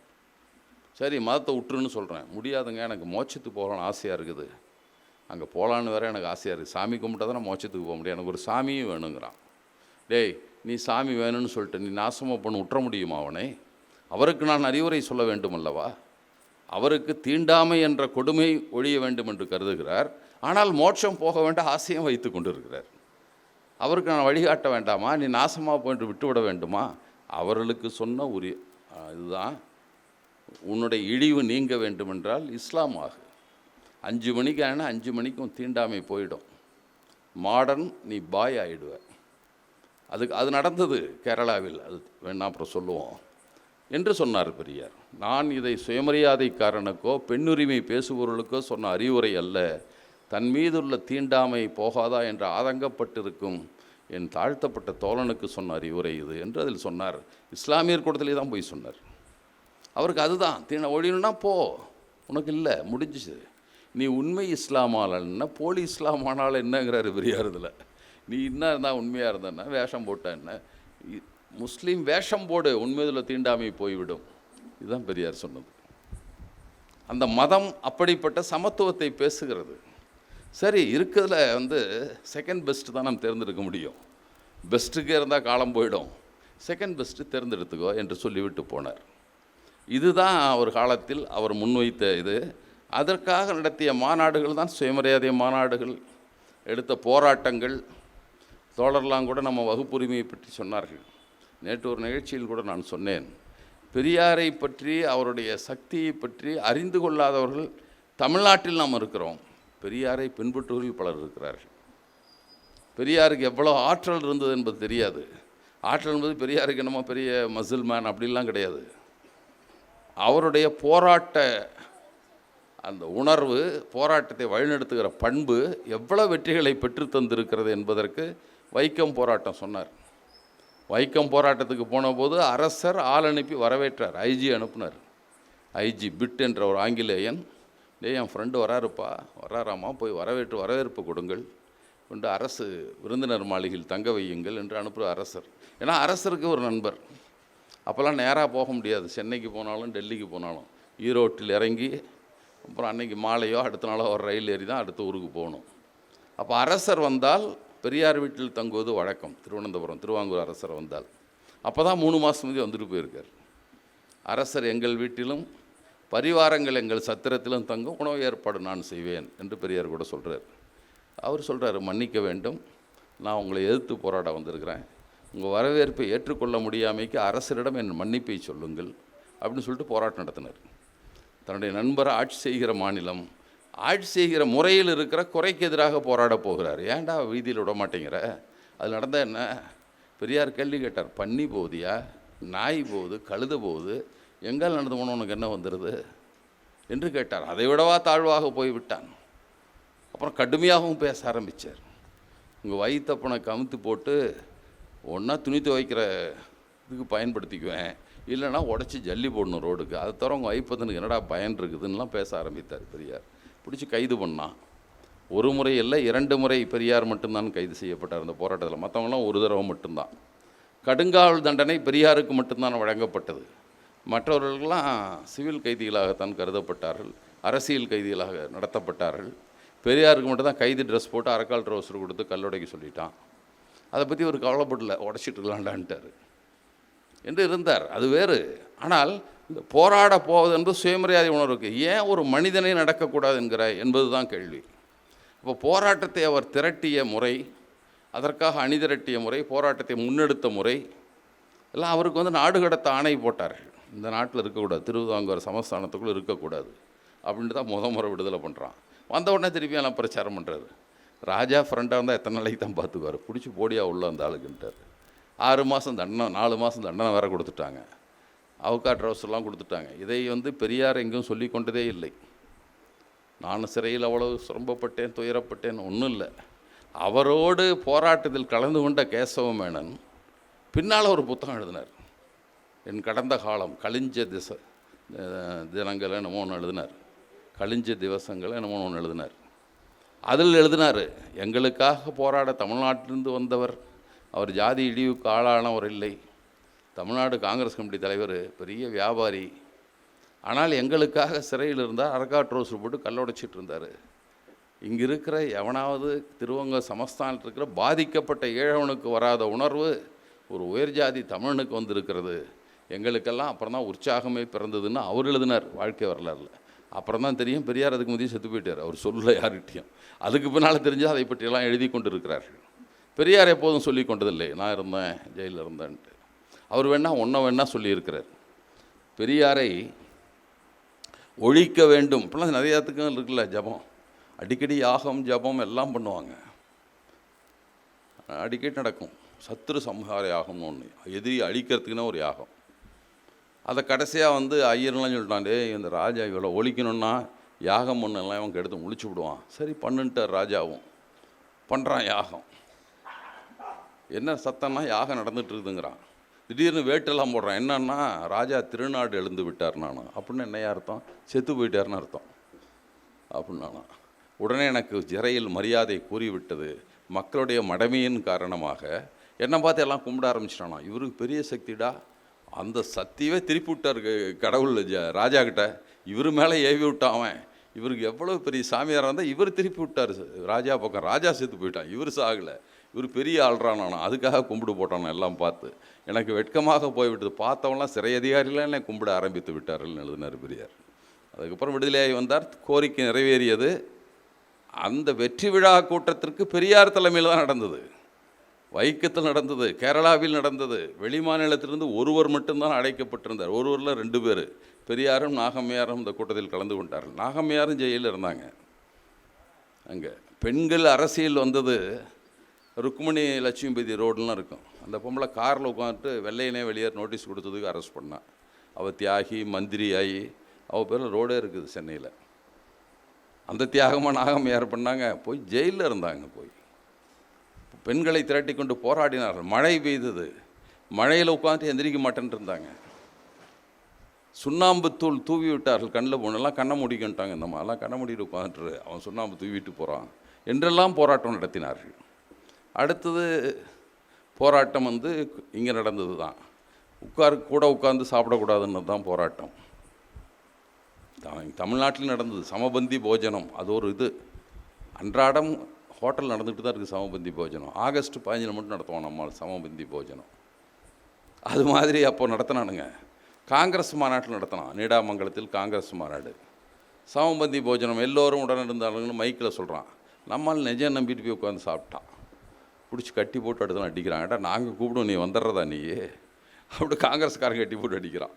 அதை பெரியார் அவரை அழைச்சிட்டு போய் ஊராக வச்சு என்னடா காங்கிரஸ் யோகிதை பாரியா, அவன் என்னமோ ஹரிஜனுக்கு சேவை செய்கிறானாமா, சமபந்தி போஜனம் நடத்துகிறானா, நான் கூப்பிடுவேன் நீ வரலாமான்னு கேட்டானா காங்கிரஸ் தலைவர். நாங்கள் அப்படி தான்டா சொல்லுவோம், எல்லாம் சாப்பிடு, நீ வந்துட வேண்டியது தானே. காந்தியை ஏமாத்தின கூட்டம் தான் காங்கிரஸ் கூட்டம். காந்தி போகிறாருன்னா ஹரிசனருடைய செரியில் தான் தங்குவார். அதுக்காக ஓலை குடிசை கட்டுவானாம். காந்தி வந்தால் டெலிஃபோன்லாம் வச்சுருவானாம். கிழிஞ்சி துணி போட்டால் உயர் ஜாதிக்காரரை ரெடி பண்ணுவானா குடியிருக்கிறதுக்கு. ஏன்னா இவன் போக முடியலை, காந்தி கிடக்கிறான், அவன் செய்வான், நாம் பண்ண முடியுமா? இப்படி தான் நடத்தியிருக்காங்க. சரோஜினி நாயுடு கூட வேடிக்கையாக சொன்னாராம், காந்தியே நீங்கள் எளிமையாக உங்களை வைத்திருப்பது எங்களுக்கு ஏராளம் செலவாகிறது அப்படின்னாங்களாம். உங்களுக்கு எளிமையாக வச்சதுக்கு நிறையா செலவாகுது எங்களுக்கு என்று சொன்னார்கள். இப்போ அப்படிப்பட்ட எளிமை பெரியாரிடம் இருக்கவில்லை. அப்புறம் நேரடியாக போனார், போராடினார். இங்கே சமமாக அமர்ந்து உண்ணுவதற்கு பார்ப்பனமானவர்களும் பார்ப்பனலாத மாணவர்களும் சமமாக உட்காந்து சாப்பிடக்கூடாது. இவ்வளோ இதுக்கு போராட்டம். இது காங்கிரஸ் நடத்துகிற பள்ளிக்கூடம், தேசிய உணர்வை உருவாக்குவதற்கு நடத்துகிற பள்ளிக்கூடம். அதில் செய்தார்கள்.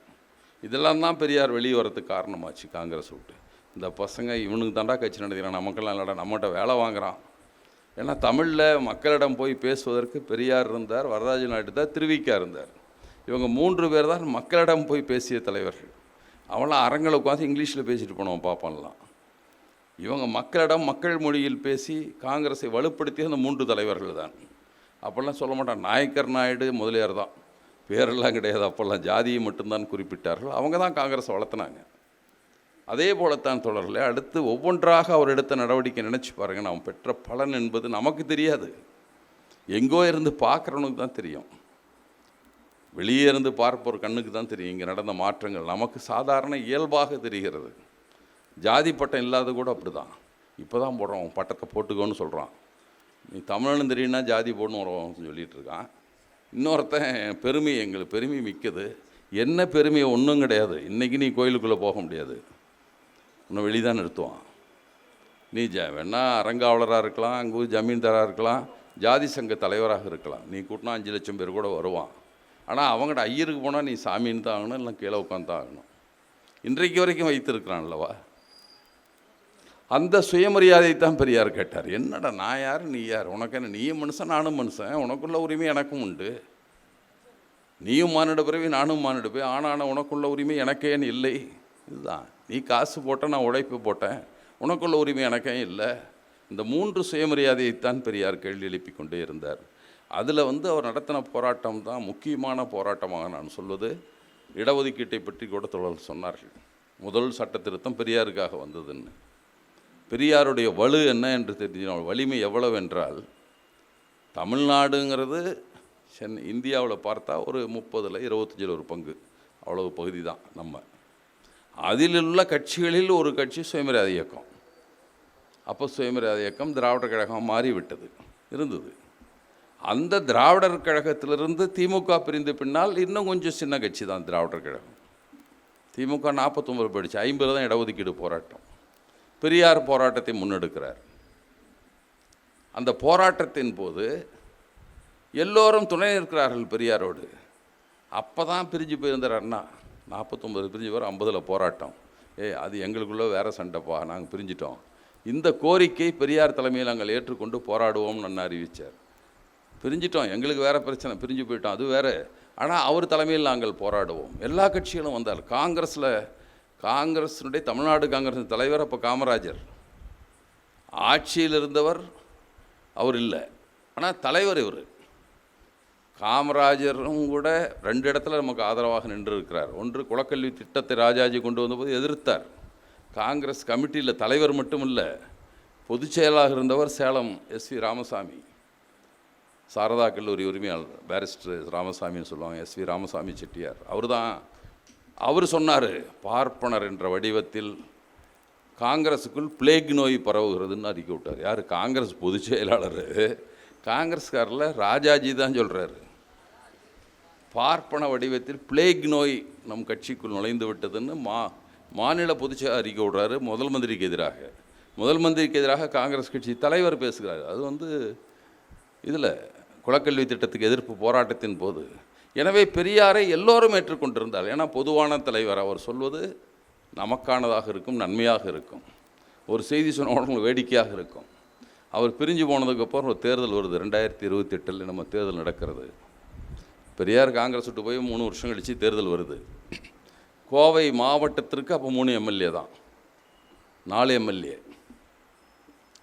வெள்ளியங்கிரி கவுண்டர்னு ஒருத்தர் இருந்தார் கோயம்புத்தூரில், அவர் ஒருத்தர். ரத்தன சபாபதி முதலியார், அவர் பேர் தான் ஆர்எஸ்புரம். இன்னொருத்தர் வெங்கட்ரமண ஐயங்கார், அவர் இருந்தார். இவங்கெல்லாம் எம்எல்ஏவாக இருந்தாங்க. அடுத்த தேர்தலில் இங்கே இருக்க ஒரு கவுண்டருக்கு ஆசை வந்துருச்சு, நாமும் எம்எல்ஏ ஆகி பார்க்கலாமான்னு அவர் நாமினேஷன் போடுறார். போட்ட உடனே இன்னொரு ஐயர் நாமினேஷன் போடுறாரு. அதுக்கு முந்தி 3 பேரை விட்டுருவோம், அண்ணா போஸ்ட்டே இவங்க தான் என்று விட்டு கொண்டிருந்ததுக்கு பதிலாக ஒரு கவுண்டர் போட்டி, வேணுடைய கவுண்டர்னு ஒருத்தர் போட்டி போடுறாரு. உடனே ஐயர் ஒருத்தன் போடுறான். பெரியார் எழுதுறாரு குடியரசில், இது வரைக்கும் நமக்கு அவருக்கு காங்கிரஸ் நீதி கட்சியெல்லாம் பார்க்கல, கோவை மாவட்டத்திற்கு அந்த 3 பேரில் 2 பேர் நம்மால் ஒருத்தன் பாப்பான் இருந்தான் இது வரைக்கும்.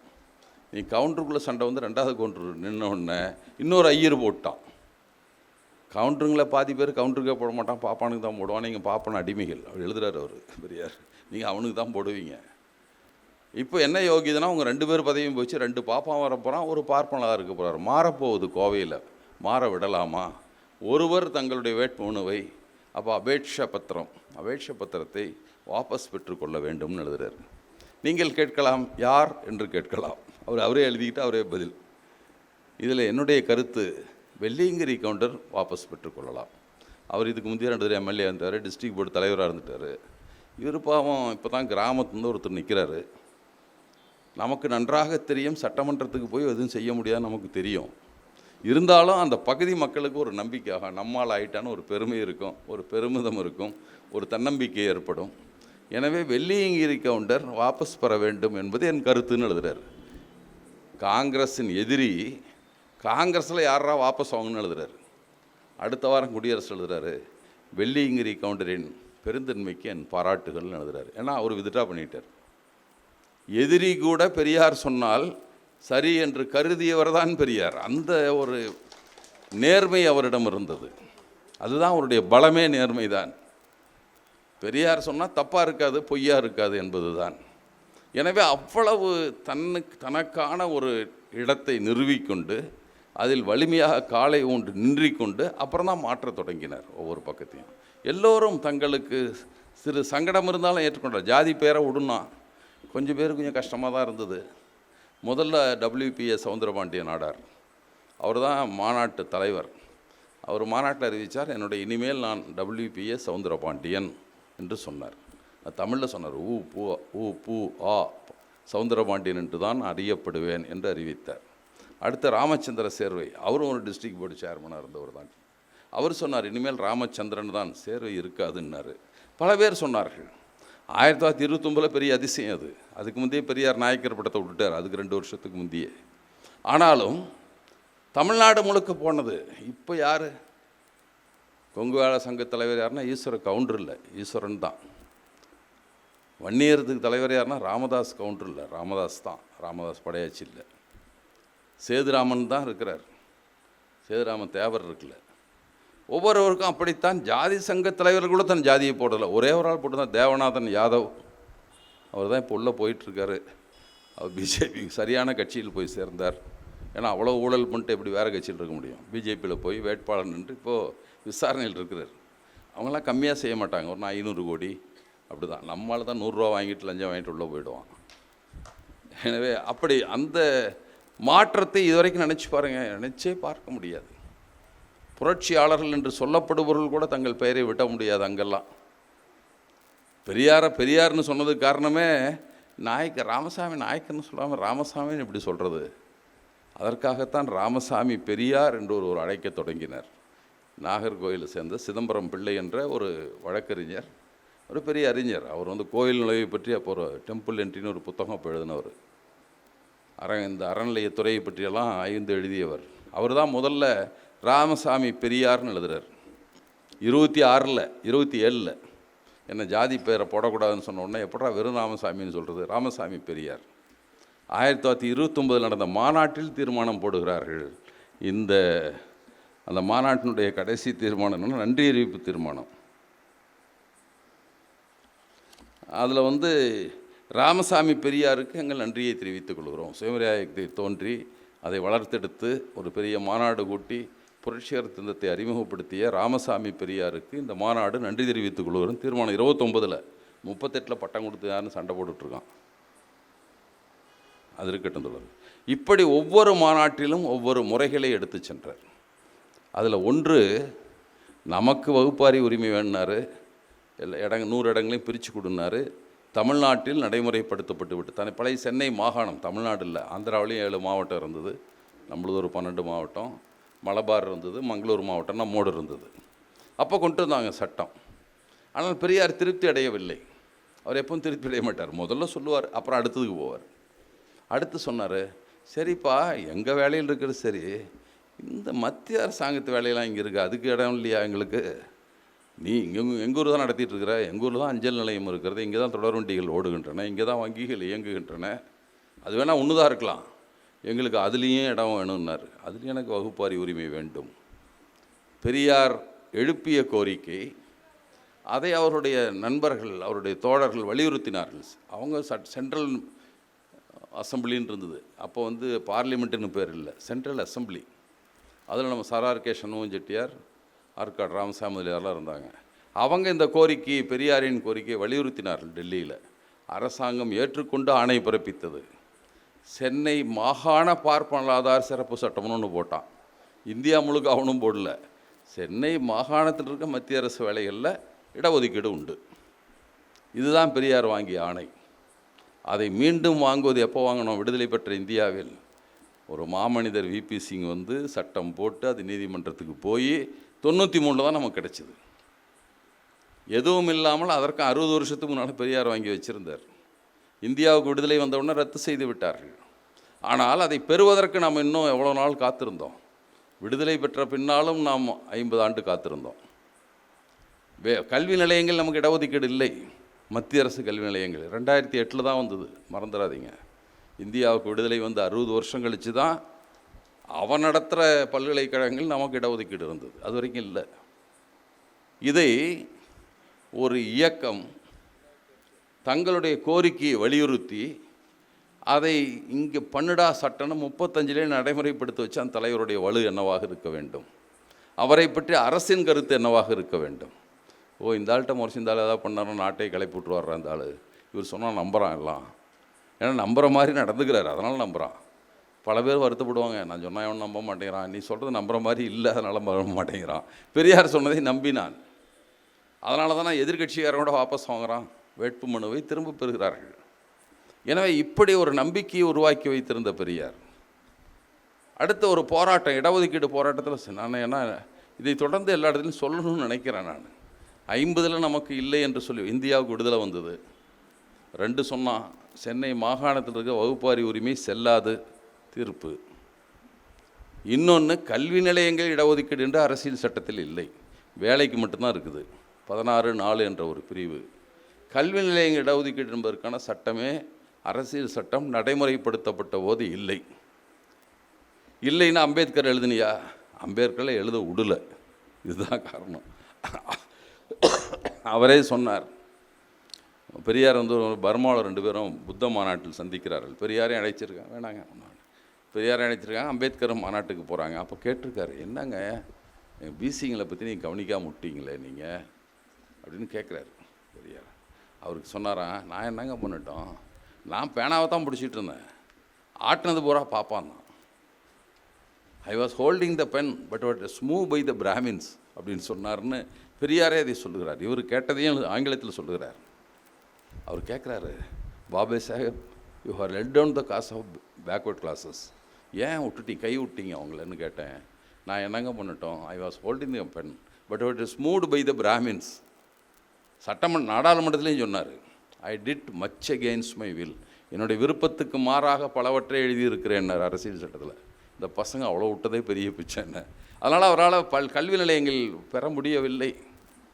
பெரியாரின் போராட்டம், அதே நான் சொல்கிறேன் 25 1 அதில் ஒரு இயக்கம் நடத்தின போராட்டம், அவர்கள் எழுப்பிய குரல், அதுதான் அரசியல் சட்டம் திருத்துச்சு. அதனால்தான் இந்தியா முழுதும் இருக்கிற கல்வி நிலையங்களில் பிற்படுத்தப்பட்டவருக்கு மட்டுமில்லை, பட்டியலினத்தவருக்கும் பழங்குடிகளுக்கும் இடஒதுக்கீடே பெரியாரின் திருத்தத்தால் தான் வந்தது.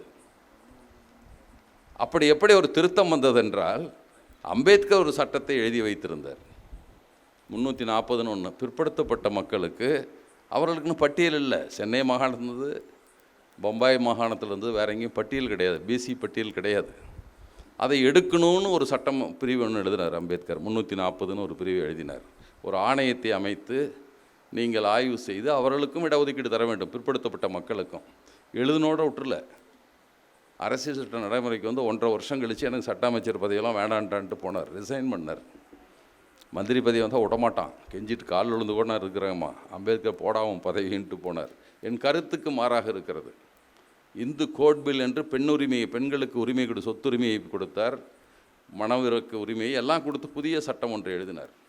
அதை ஏற்றுக்கொள்ளவருக்கு மனம் வரவில்லை. அங்கேருந்த காங்கிரஸ்காரனுக்கு, போடா நான் போகிறேன், இதெல்லாம் பண்ணலாம், எனக்கு இதுக்கு இங்கே இருக்கணும் அப்படின்னு பணித்துறவு கடிதம் எழுதுகிற போது ஒன்றை எழுதினார். என்னை கூப்பிடமா, நான் ஒரு கேபினெட் மினிஸ்டர், எனக்கு திட்ட அமைச்சர் பதவி தருவதாக சொல்லித்தான் என்னை இணைத்தீர்கள்.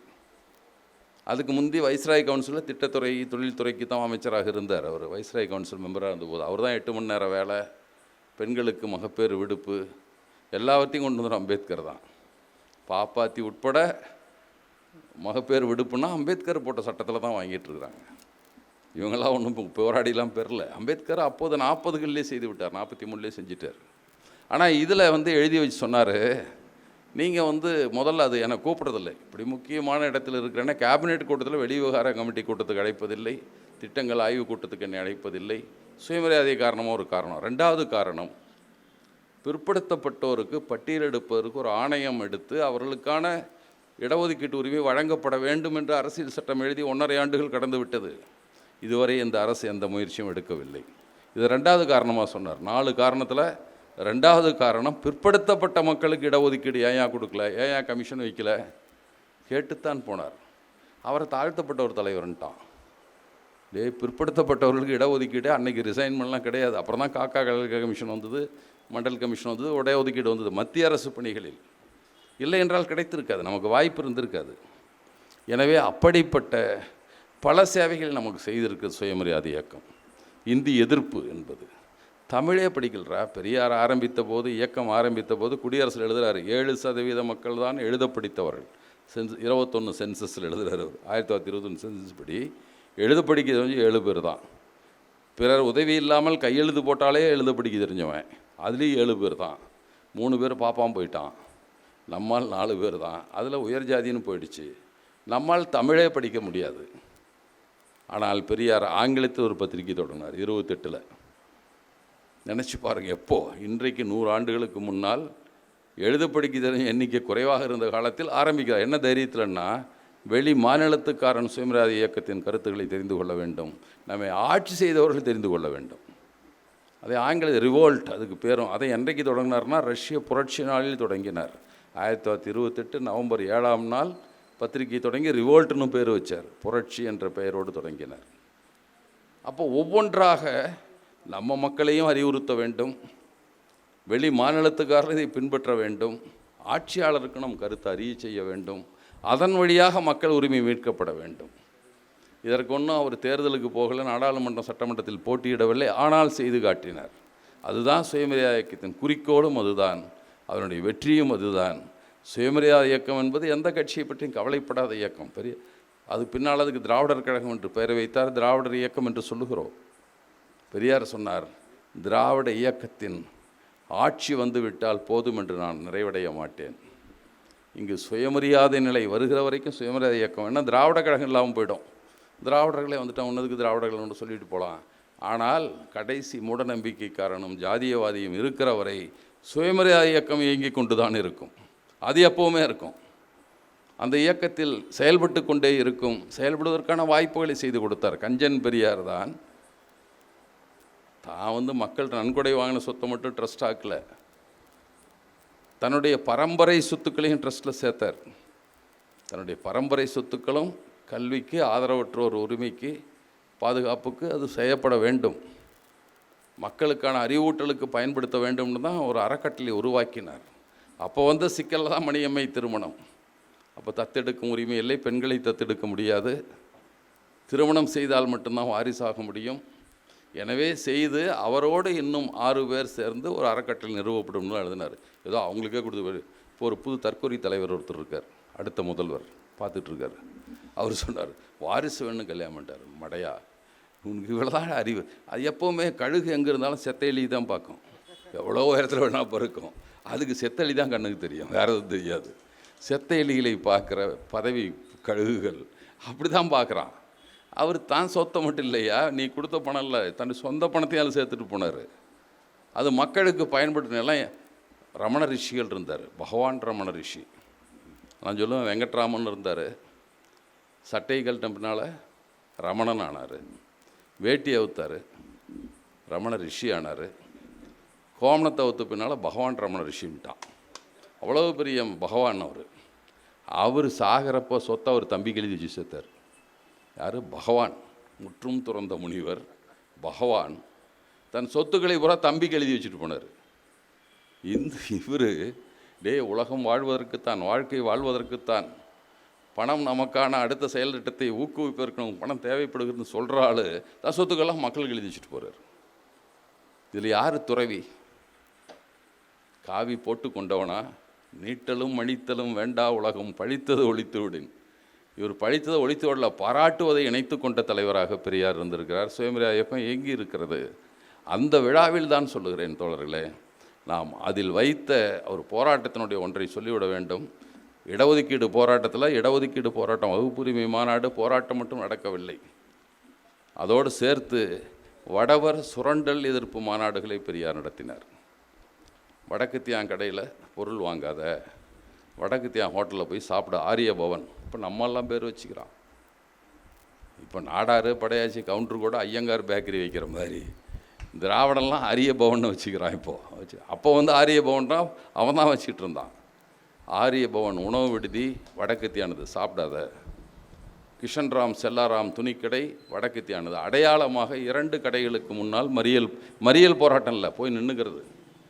ஐயா ஏங்க நம்மால் கடை பாருங்கள், அந்த பக்கம் இருக்குது, அடுத்த வீதியில் நிறைய கடை இருக்குது, அங்கே போய் வாங்க, இவன் கடையில் ஏங்க துணி எடுக்கிறீங்க, இவ்வளோதான் போராட்டம். 10 பேர் அரெஸ்ட் பண்ணுவான், அடுத்த 10 பேர் நிற்பான், அவன் திருப்பியும் சொல்லுவான், துணி கடைக்கு நிற்பான், ஏங்க நம்மளால் எத்தனை பேர் கடை வச்சுருக்கான், அங்கே போய் எடுத்துகிட்டு போங்களேன், ஏன் இவன் கடைக்கு போகிறீங்க? நான் நினைக்கிறேன் நேருவை அசைத்தது, வட இந்திய தலைவர்களை அசைத்தது பெரியாரின் வகுப்புரிமை போராட்டத்தை விட வடவர் சுரண்டல் எதிர்ப்பு மாநாடு தான் அவங்களை அதிகமாக பாதிச்சிருக்கும். உடனே இணங்கி வந்து விட்டாலன்ட்டு கருத்து. அப்போ நமக்கான மாநில உரிமைகளை, மாநில நிதி உரிமையை, கல்வி உரிமை பெற வேண்டுமென்றால் வெறும் போராட்டம் போராது, வடவர் சுரண்டல் எதிர்ப்பு போராட்டத்தையும் நாம் இணைத்து கொள்வது தான் சுயமரியாதை இயக்கத்தில் பெரியாரின் 140வது பிறந்த நாளில் நாம் மனத்தில் போட்டு அசை போட வேண்டிய செய்தி என்பதை உங்களுக்கு நினைவூட்டி விடைபெறுகிறேன். நன்றி, வணக்கம்.